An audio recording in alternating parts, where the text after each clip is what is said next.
I still believe in a place called hope, a place called America.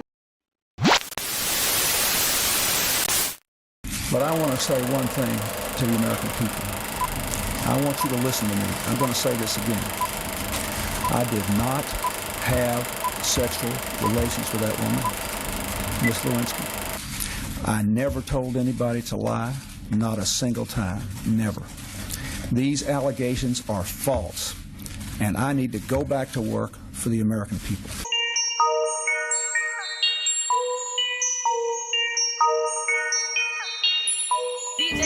Another one. Lots of people were saying they expected Bill Clinton to be president someday. They hated his guts, and they would go to the end of the earth to destroy him. What a squandering of talent and possibility. Tonight has made Bill Clinton the comeback kid. Bill Clinton, born on August 19, 1946, in Hope, Arkansas, emerged as the 42nd President of the United States, serving from 1993 to 2001. His presidency is noted for overseeing the country's longest peacetime economic expansion. In 1998, he became the second U.S. president to be impeached, though he was acquitted by the Senate in 1999. Clinton's early life was marked by tragedy and resilience. His father, a traveling salesman, died in a car accident 3 months before Bill was born.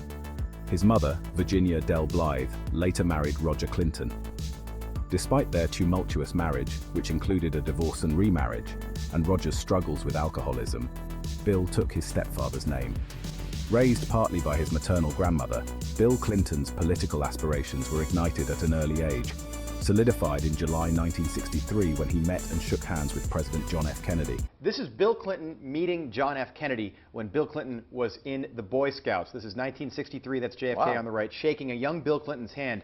Bill Clinton, Democratic president, he idolized John F. Kennedy. It's very well known that Kennedy was a womanizer, of course had an affair with Marilyn Monroe.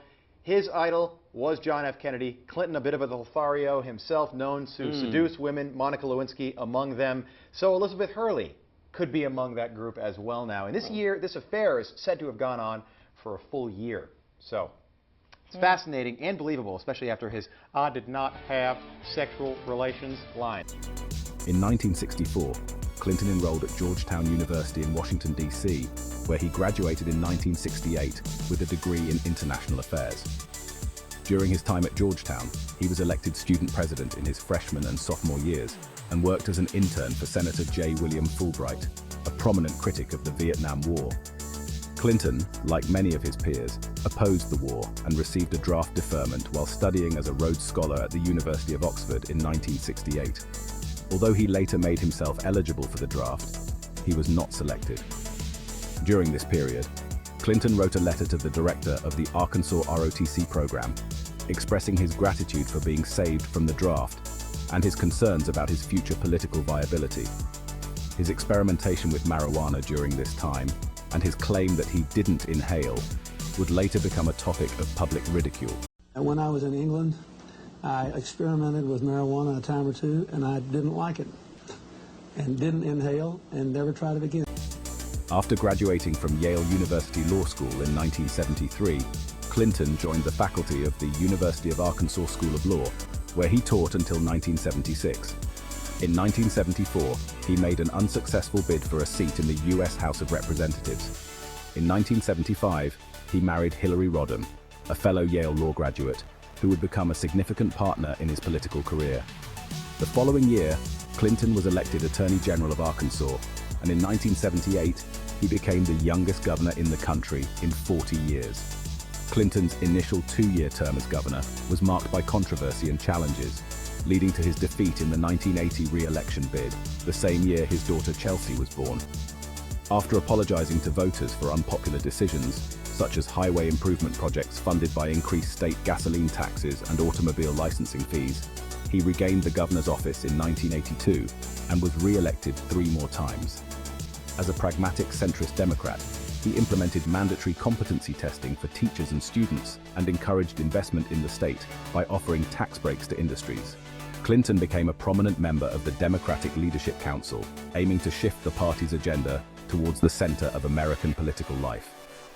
Clinton declared his candidacy for president while still serving as governor of Arkansas. His campaign faced a significant hurdle just before the New Hampshire primary due to allegations of a 12-year affair with Jennifer Flowers. In a widely watched interview on 60 Minutes, Clinton and his wife admitted to marital problems, which helped his popularity rebound. He finished second in New Hampshire, earning the nickname Comeback Kid. His middle-of-the-road approach, empathy for ordinary Americans, and personal warmth helped him secure the Democratic nomination in 1992. Clinton and his running mate, Senator Al Gore, argued that 12 years of Republican leadership had led to political and economic stagnation. In November, the Clinton-Gore ticket defeated incumbent President George Bush and independent candidate Ross Perot, with Clinton winning 43% of the popular vote and a decisive victory in the Electoral College. The Clinton administration began with challenges, including criticism for his attempt to end discrimination against gay men and lesbians in the military, leading to the Don't Ask, Don't Tell policy. His first two Attorney General nominees withdrew due to controversies, and his efforts to pass campaign finance reform and an economic stimulus package were thwarted by Republican opposition. Clinton's promise to institute universal health insurance led to the appointment of his wife, Hillary, to chair the task force on national health care reform. The proposal faced strong opposition from conservatives, lobbyists, and the American Medical Association, ultimately failing to pass despite extensive negotiations. Despite early setbacks, Clinton's first term saw significant achievements, including the passage of the North American Free Trade Agreement, NAFTA, creating a free trade zone with Canada and Mexico. He appointed several women and minorities to key government positions, including Janet Reno as Attorney General and Madeleine Albright as the first female Secretary of State. Congress enacted a deficit reduction package and numerous bills related to education, crime prevention, and family issues, such as the Violence Against Women Act and the Family and Medical Leave Act. In January 1994, Attorney General Janet Reno approved an investigation into the Clintons' business dealings with the Whitewater Development Corporation.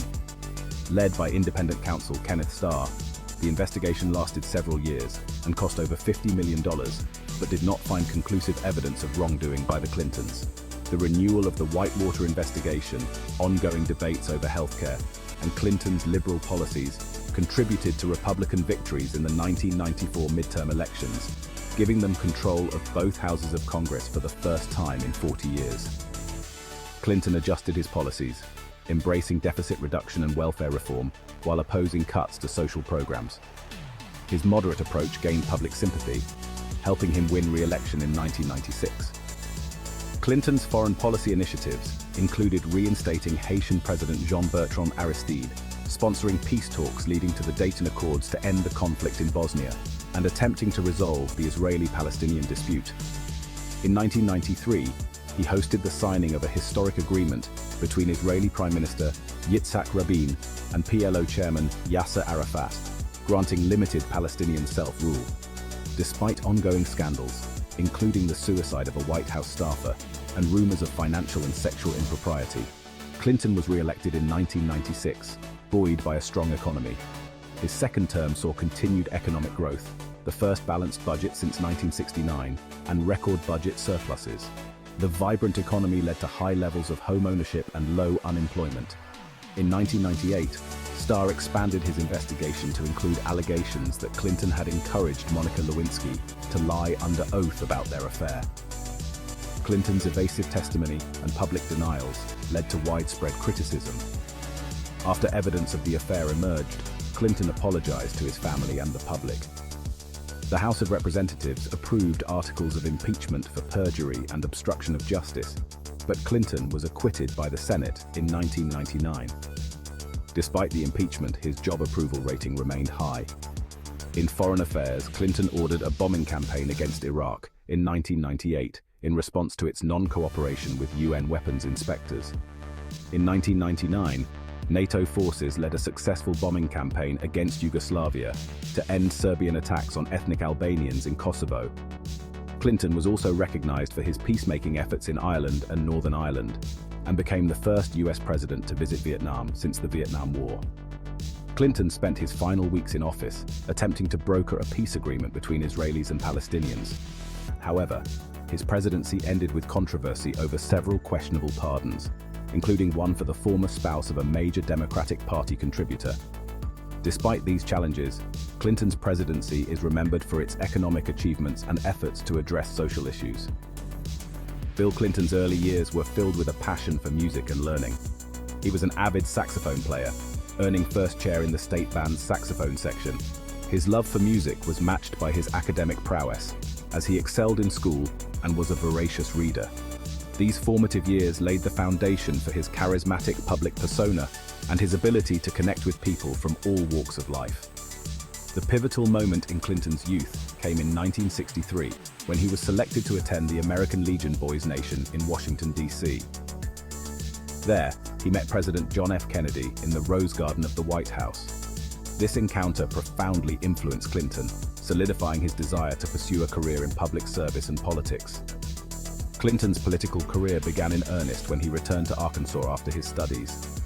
His first foray into politics was a run for the U.S. House of Representatives in 1974, which he lost. However, this setback did not deter him. He continued to build his political base, eventually becoming the Attorney General of Arkansas in 1976, and then the Governor of Arkansas in 1978. His tenure as governor was marked by a focus on education reform, economic development, and infrastructure improvements. Throughout his career, Clinton was supported by his wife, Hillary Rodham Clinton. A formidable lawyer and advocate in her own right, Hillary played a crucial role in Clinton's political life. Together, they formed a dynamic partnership, with Hillary taking on significant policy initiatives, including the failed attempt at healthcare reform during Clinton's first term as president. Clinton's presidency was a period of significant legislative achievements and political challenges.